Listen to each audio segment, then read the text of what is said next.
Good morning बच्चों। आज हम डीओई की साइंस की क्लास 9 की वर्कशीट नंबर 31 को कर रहे हैं, जो कि 14/9/2020 के लिए है। आज जिस टॉपिक को हम पढ़ने जा रहे हैं वो है त्वरण, और जिस चैप्टर को हम पढ़ रहे हैं वो है गति। पिछले 3 वर्कशीट्स में भी हमने इसी चैप्टर को पढ़ाया है, गति को। तो आज जिस टॉपिक को हम पढ़ने जा रहे हैं वो है त्वरण। हमेशा की तरह हमारे वर्कशीट की शुरुआत क्वेश्चन से हुई है, जहाँ ज्ञान जिज्ञासा से पूछ रहा है वेग में समय के साथ हो रहे बदलाव को हम कैसे ज्ञात कर सकते हैं। तो आओ बच्चों, आज हम इसी प्रश्न के उत्तर को आज की वर्कशीट में जानने की कोशिश करेंगे।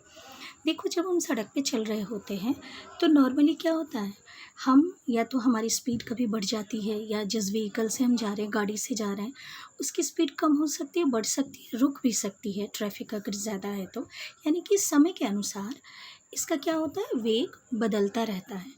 अब समय के अनुसार जब वेग बदलता है किसी भी वस्तु का, तो हम इसको, इस बदलाव को जिस भौतिक राशि से व्यक्त करते हैं उस भौतिक राशि को हम क्या कहते हैं, त्वरण कहते हैं। त्वरण को हम स्मॉल ए से दिखाते हैं, और इसको अगर हमें बताना है तो इसको हम कैसे बोलेंगे कि त्वरण क्या है। तो त्वरण है किसी वस्तु के प्रति इकाई समय में वेग में परिवर्तन की माप को त्वरण कहते हैं, और इसको क्या है, स्मॉल ए से निरूपित करते हैं। और इसका फॉर्मूला क्या है, इसका फॉर्मूला है त्वरण बराबर, देखो यहाँ दिया हुआ है, त्वरण बराबर वेग में परिवर्तन बटा लिया गया समय। ठीक है। अब वेग में परिवर्तन का क्या मतलब है, तो यानी कि जब हम किसी वस्तु के वेग को देख रहे हैं, वेग के परिवर्तन को देख रहे हैं, तो सबसे पहले हम देखेंगे कि उसका प्रारंभिक वेग क्या है। तो प्रारंभिक वेग को हम किससे निरूपित करते हैं, u से निरूपित करते हैं, और अंतिम वेग को किससे निरूपित करते हैं, v से लिखते हैं, v से निरूपित करते हैं। तो वेग में परिवर्तन क्या होगा, वेग में परिवर्तन होगा, यहाँ देखोगे आप, वेग में परिवर्तन क्या होगा, अंतिम वेग माइनस प्रारंभिक वेग, यानी कि v माइनस यू, और अपॉन में t यानी बट्टे t। तो a बराबर क्या हो जाएगा बच्चों, a बराबर हो जाएगा v minus you upon t। और इसका एसआई मात्रक क्या है, त्वरण का एसआई मात्रक क्या है, मीटर प्रति सेकेंड स्क्वायर। इसका एसआई मात्रक है मीटर प्रति सेकेंड स्क्वायर, या मीटर सेकेंड की घात -2। ठीक है। अब हम आगे देखेंगे कि धनात्मक त्वरण और ऋणात्मक त्वरण क्या होता है।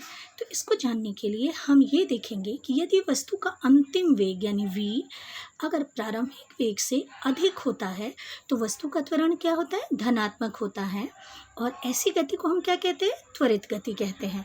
लेकिन अगर इसका उल्टा हो जाए कि अंतिम वेग अगर प्रारंभिक वेग से क्या हो जाए, कम हो जाए, यानी कि वस्तु धीरे धीरे करके अपना वेग कम कर रही है, ऐसी स्थिति में त्वरण क्या होता है, त्वरण होता है ऋणात्मक। और इस तरह की गति को हम क्या कहते हैं, मंदन गति कहते हैं। इसको और अच्छे से समझने के लिए देखो, ग्राफिकली हम अगर देखें तो इधर की तरफ आप आओगे। देखो यहाँ दिया हुआ है कि त्वरण भी एक समान, या इस वाले पॉइंट को देखेंगे आप, त्वरण भी एक समान या असमान हो सकता है। तो यहाँ आप देखोगे यहाँ कि यदि एक वस्तु, यहाँ देखेंगे आप, यदि एक वस्तु सरल रेखा में चलती है और इसका वेग समय के साथ समान रूप से घटता है या बढ़ता है, तो ऐसा त्वरण क्या कहलाता है, एक समान त्वरण कहलाता है। और इसके लिए देखो ये है ग्राफ, इस ग्राफ को हम देखेंगे, एक समान त्वरित गति का ये ग्राफ दिया हुआ है, किसका, वेग और समय ग्राफ है। वेग और समय ग्राफ में अगर त्वरण हमारा एक समान है तो कैसा होगा ग्राफ हमारा, बिल्कुल सीधी रेखा होगी, जो ये आपके यहाँ बना हुआ है। ठीक है।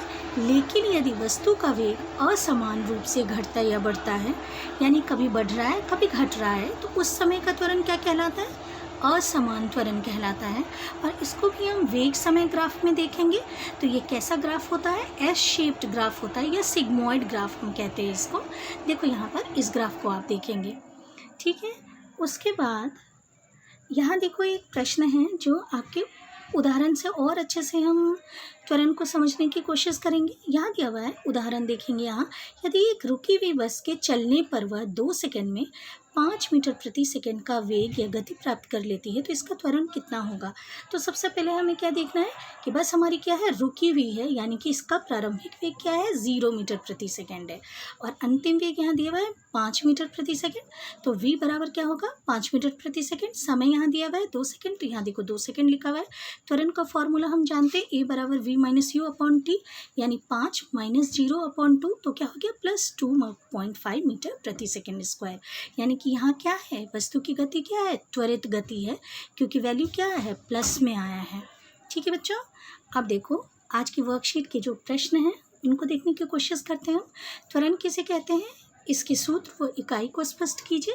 इसके लिए सबसे ऊपर ही आपके दिया हुआ था कि क्या है त्वरण। ये देखो यहाँ दिया हुआ है, किसी वस्तु के प्रति इकाई समय में वेग में परिवर्तन की माप को क्या कहते हैं, त्वरण कहते हैं। और बाकी इसको हम कैसे निरूपित कर सकते हैं, यहाँ पे क्या कह रहा है, सूत्र और इकाई को स्पष्ट कीजिए। देखो ये भी यहीं पर दिया हुआ है कि इसका सूत्र क्या है, सूत्र है वेग में परिवर्तन बटे लिया गया समय, और इसकी इकाई क्या होती है, इसकी इकाई होती है मीटर प्रति सेकेंड स्क्वायर। सेकेंड क्वेश्चन हम देखेंगे, एक हवाई जहाज़ हवाई पट्टी पर 30 सेकेंड में 200 मीटर प्रति सेकेंड का वेग प्राप्त कर लेता है, तो इसका त्वरण ज्ञात कीजिए। अब हमारे दिया हुआ है, एक हवाई जहाज़ हवाई पट्टी पर 30 सेकेंड में 200 मीटर प्रति सेकेंड का वेग ज्ञात कर लेता है। यहाँ पे हमारे v दिया हुआ है, यहाँ देखो हमारे दिया हुआ है वेग दिया हुआ है कितना, 200 मीटर पर सेकेंड, और यहाँ पर दिया हुआ है टाइम क्या दिया हुआ है, 30 सेकेंड। तो क्या हो जाएगा हमारा, क्या हो जाएगा त्वरण, 200/30, यानी कि ये अपॉन 30 क्या हो जाएगा, मीटर प्रति सेकेंड स्क्वायर।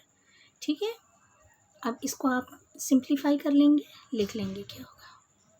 ठीक है, थर्ड वाला क्वेश्चन है, एक समान तथा असमान त्वरण को वेग समय ग्राफ द्वारा स्पष्ट कीजिए। ये भी आपके दिया हुआ है, देखो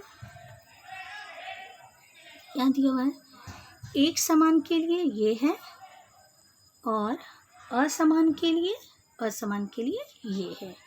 ठीक है, फिर है फोर्थ क्वेश्चन, कोई कार एक समान रूप से त्वरित होकर 5 सेकेंड में, फोर्थ क्वेश्चन को देख रहे हैं हम बच्चों, यहाँ है एक कार एक समान रूप से त्वरित होकर 5 सेकेंड में 5 मीटर प्रति सेकेंड से 10 मीटर प्रति सेकेंड की चाल या गति प्राप्त कर लेती है, तो कार का त्वरण कितना होगा। तो इसके लिए भी आपको क्या करना है, हमारा v कितना दिया हुआ है, यहाँ पे v बराबर दिया हुआ है 10 मीटर प्रति सेकेंड, और u दिया हुआ है हमारा कितना, 5 मीटर प्रति सेकेंड, और t हमारा कितना दिया हुआ है, 5 सेकेंड। ठीक है, तो बस सीधे हमारे पास फॉर्मूला है v माइनस, फॉर्मूला हमारा क्या है, फॉर्मूला है हमारा a बराबर v minus you upon T है। हमारे दिया हुआ है v कितना दिया हुआ है, 10 माइनस यू दिया हुआ है 5, यानी 10 माइनस 5/2, तो आपका क्या हो जाएगा 5/2, यानी कि 2.5 प्लस में 2.5 मीटर प्रति सेकेंड स्क्वायर। तो ये हो गया हमारा क्या, त्वरण। इस तरीके से आज की वर्कशीट आपकी ख़त्म होती है। थैंक यू बच्चों, आप ज़रूर इसको करने से पहले ज़रूर देखेंगे ताकि आपको वर्कशीट अच्छे से समझ में आ जाए।